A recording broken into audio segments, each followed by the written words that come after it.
Hi అండి, good morning to all. నేను మీ Ganapati weather news for Andhra. So ఏదైతే వెదర్ రిపోర్ట్ మనం డైలీ అప్డేట్ ఇస్తున్నామో, so as per the data ప్రకారం మనకైతే రెయిన్స్ అనేవి రావడం జరుగుతుంది. అయితే మనకి మన రాయలసీమ జిల్లాలో, అదేవిధంగా దక్షిణ కోస్తా, అదేవిధంగా ఉత్తరాంధ్రలో మనకైతే తేలికపాటి వర్షాల నుంచి కొంచెం చోట్ల మోస్తారు వర్షాలు అనేవి మనకు పడతాయని చెప్పేసి చెప్పడం జరిగింది.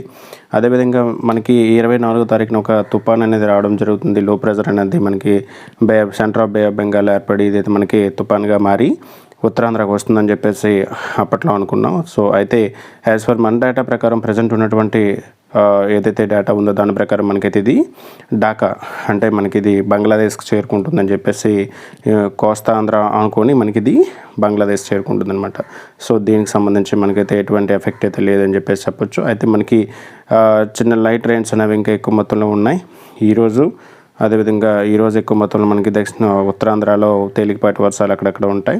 సో అదేవిధంగా మనకి దక్షిణ కోస్తా, రాయలసీమ జిల్లాలో కూడా ఈరోజు రేపు మనకి 24, 25, 26 తేదీలు అంటే రాయలసీమ, అదేవిధంగా దక్షిణ కోస్తా జిల్లాలో తేలికపాటి నుంచి మోస్తారు వర్షాలు కురిసే అవకాశం అయితే ఉంటుందని చెప్పేసి చూడొచ్చు. ఇక ఉత్తరాంధ్రలో కూడా మనకి తేలికపాటి నుంచి కొన్ని చోట్ల మోస్తారు వర్షాలు మనకి ఈ 24, 25 అంటే మనకి శుక్రవారం, శనివారం, ఆదివారం కూడా మనకి ఎన్టీఆర్, శ్రీకాకుళం, టెక్కలి, సోంపేట, రాజాం, పాలకొండ, బొబ్బిలి, అదేవిధంగా పార్వతీపురం, నెక్స్ట్ మనకి గజపతినగరం, విజయనగరం, నెల్లిమర్ల అప్ టు మనకి విజయవాడ వరకు మనకైతే రెయిన్స్ ఉంటాయి. అక్కడి నుంచి కూడా మనకి 24, 25, 26 తేదీల్లో తేలికపాటి నుంచి మోస్తారు వర్షాలు అయితే కురిసే అవకాశం అయితే ఉంటుంది. థండర్ స్టార్మ్స్ కూడా ఉన్నాయి.